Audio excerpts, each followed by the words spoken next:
verse 21. So Hashem, God, cast a deep sleep upon the man. We call that anesthesia. And he performed an operation. He took one of his sides and he filled in flesh in its place. Then God fashioned the side that he had taken from the man into a woman. And the man called her Isha, which is woman. Ish is man, Isha is a woman, because from man she was taken. Verse 24, very important verse. Therefore, a man shall leave his father and his mother and cling to his wife. The only way to have a true partner in life is if you're committed to him or her. And therefore, if you want to have a strong, healthy marriage, you have to leave your father and your mother and cling to your spouse and become one flesh. They were both naked and they were not ashamed. And now chapter 3 speaks about the snake and the sin of Adam Arishon. The serpent, which is the representation of Yetzer Hara, was cunning beyond any beast of the field. And he started conversation with a woman. Did perhaps God say, you shall not eat of any tree? The woman said, yeah, we can eat from the tree, just not the tree that's in the middle of the garden. The serpent said to the woman, you may eat it. You will not surely die. Nothing's going to happen to you. Just eat. Go and eat it. Not only that, God is tricking you. He doesn't want you to eat because you're going to become God if you eat from that tree, which is a lie, and we call it a lashon hara. And the woman saw that the tree was good for eating, and it was delight to the eyes, and it was desirable as a means of wisdom. And she took its fruit and ate, and she also gave to her husband, and he ate. Now on page 17. And all of a sudden, their eyes were opened, and they realized that they were naked. And so they made clothing for themselves from fig leaves.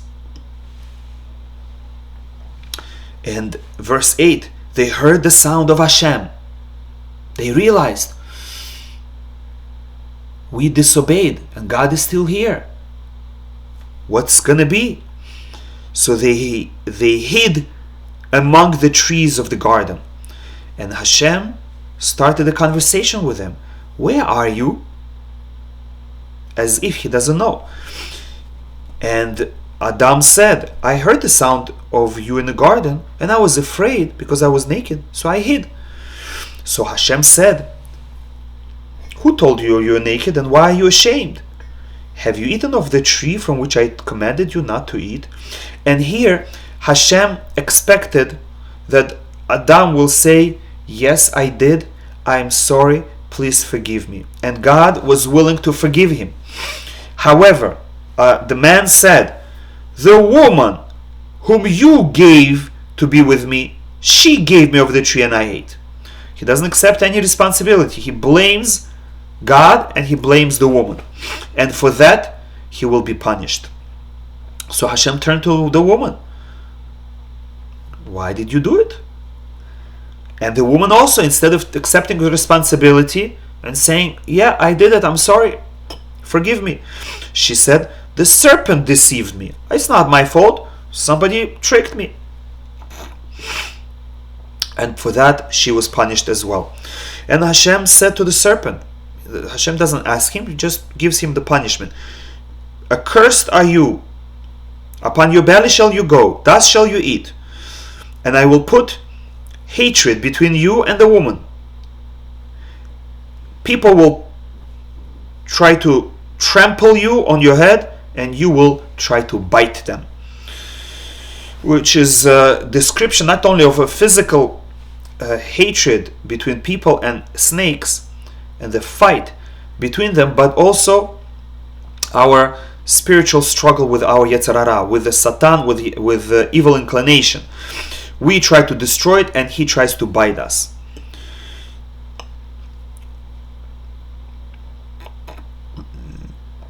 That's a good question. Why was serpent punished if he was doing the will of Hashem? Yeah, it's a good question. We have to speak about it.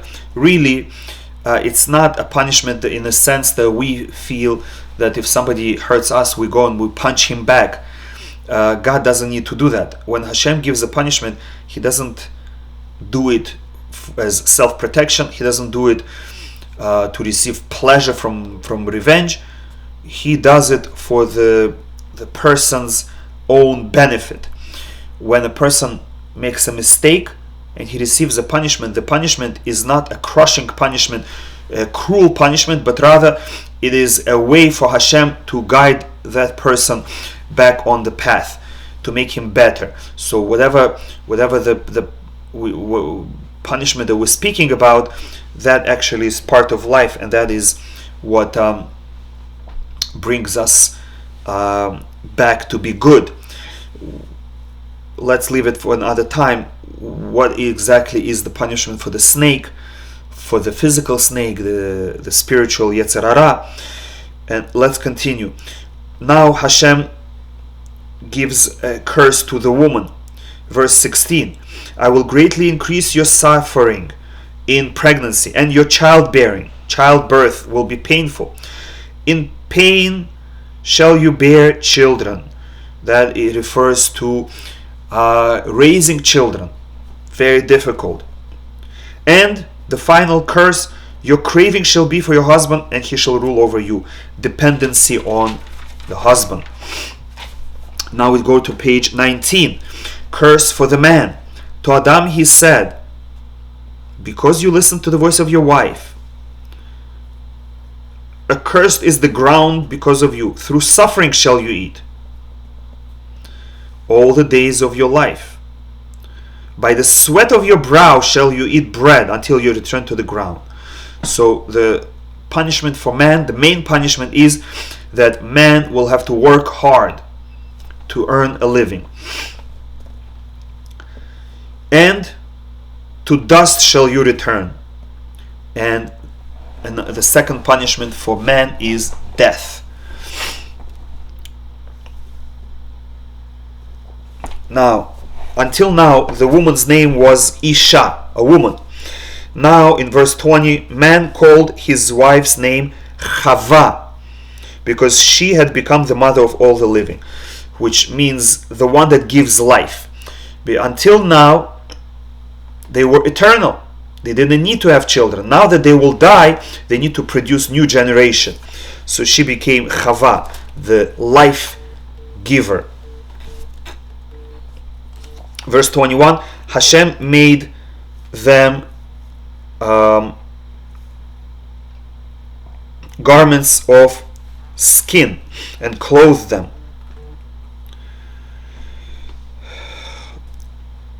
Now Hashem said, behold, the man has become like the unique one among us, knowing good and bad. And now he might stretch his hand to the tree of life and eat and live forever. And it's not yet time for him to live forever. Our sages say that the tree of life is the Torah. And Hashem said, if a man would eat from the tree of life first, he would gain divine wisdom that would protect him from evil inclination, and he would live forever, and it would be good for him. Now that he introduced Yetzer Hara within him, he can no longer eat from the tree of life. He can no longer study Torah, because we say if a person has a bad character trait, he will actually become even worse from eating from the learning Torah. Why? Because the Torah will give him power, and this power he will use to do bad. And therefore Hashem said, until there will come a nation that will be perfect, I will test them and purify them and they will be ready to receive the Torah will be hidden. So Hashem decided to banish man from the Garden of Eden. Verse 23, Hashem, God banished him from the Garden of Eden to work the soil. Now in chapter 4 we learned about Cain and Hevel. Chava and Adam had two boys, Cain and Hevel. We turn to page 21. Cain became a farmer and Hevel became a shepherd. And they both served God.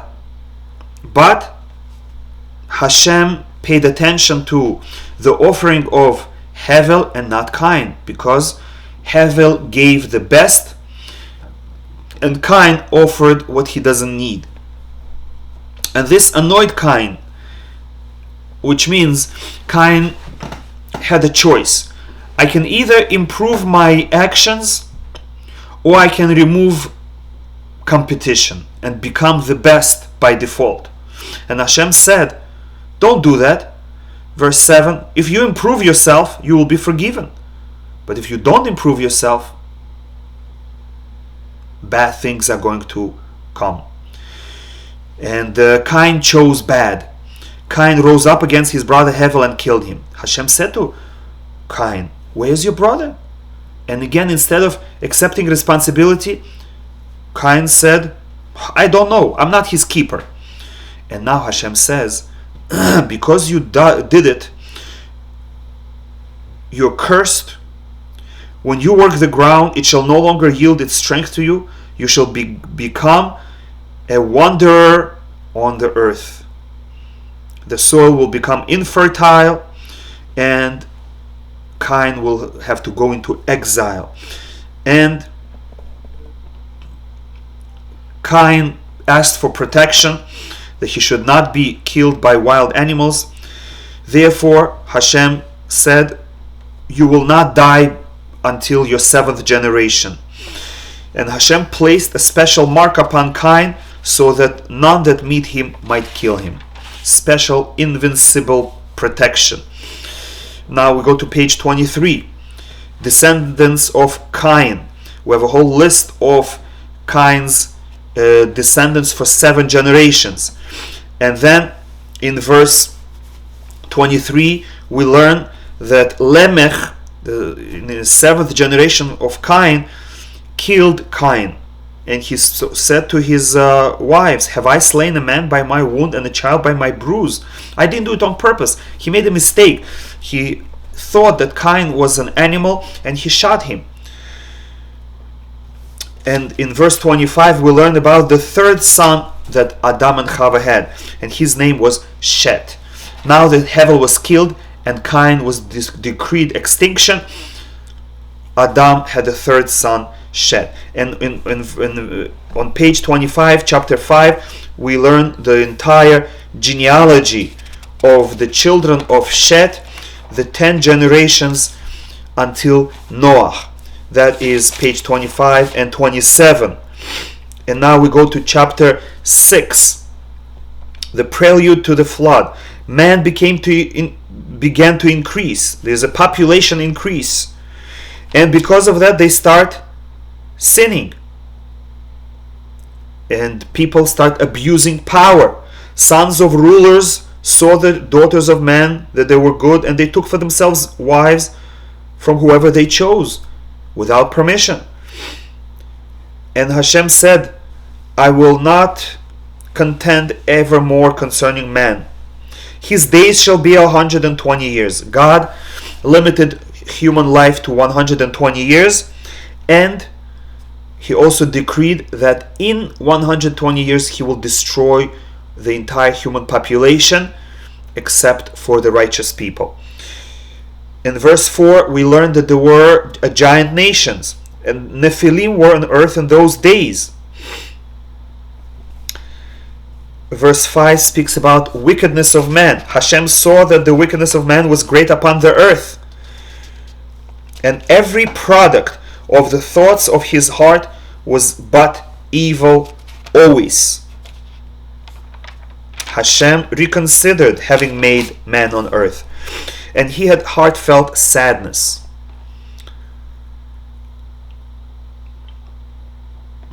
And Hashem said, I will blot out man whom I created from the face of the ground, from man to animal, to creeping things, and to birds of the sky, for I have reconsidered my having made them. Verse 8, but Noah found grace in the eyes of Hashem. Hashem is planning to save only Noah and his family. Baruch Hashem, we finished our first Torah portion. We did it very briefly. There's much to learn. Everyone is encouraged to read all the commentaries of the Arsal Chumash. If you know Hebrew, read the Rashi commentary on it. Read the Ramban commentary. We have Rashi in English. We have Ramban in English. Beautiful commentaries. A lot of wisdom, as well as many commentaries that were written in English. A good one is Rabbi Victor Miller's commentary. He has a few books. One book on every book of the Torah. He has a book on Bereshit, book on Shmot, book on Vaikra, and every Jew must read books of Rabbi Victor Miller on the Chumash, as well as, if you're more advanced, you can read the commentary of Rabbi Samson Raphael Hirsch on the Chumash. It comes in 6 volumes. Beautiful work. We just did brief overview, but there is much more to learn. Thank you for listening. Shabbat Shalom u'mivorach, Shana Tova u'mituka.